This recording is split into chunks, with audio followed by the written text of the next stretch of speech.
Жүректің саулығы аяққа тікелей байланысты. Адамның аяғы мықты болу керек, қозғалыстығы мықты болу керек, және де ішкі бұлшықеттер аяқтың мықты болу керек.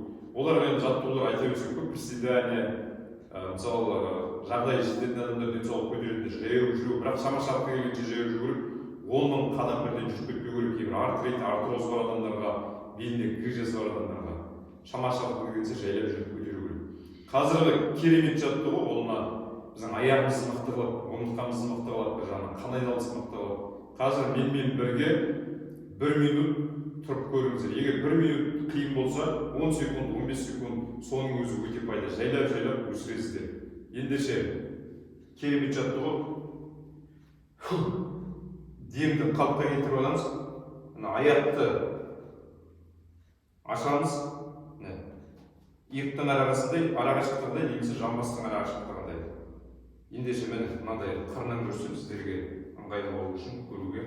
Осылай аштық. 1 минут ровно менімен бірге тұра алатындарыңыз. Кеттігенше. Дәл осы положияда белді барынша тіке. Керемет. Бұл міне сан бүткіл омыртқа бәріне жұмсады. Дәл осылай отырып көрейік. 1 минут қиын болса, 10 секундтың өзі керемет береді. Басыңыз осылай тікеді, қолыңыз былай тікеді. Осылай немесе осылай болады.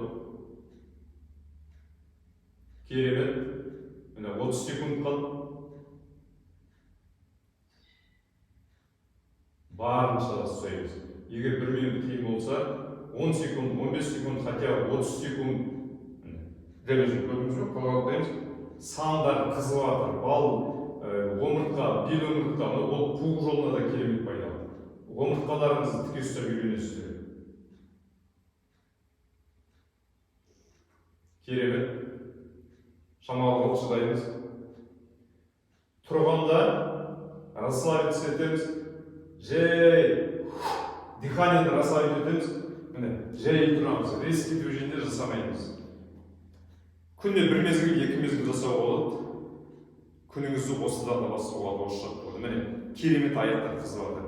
Здоровый сердце в ногах деп айтады осы. Жүрекке де керемет пайдасы мол. Аман болайық.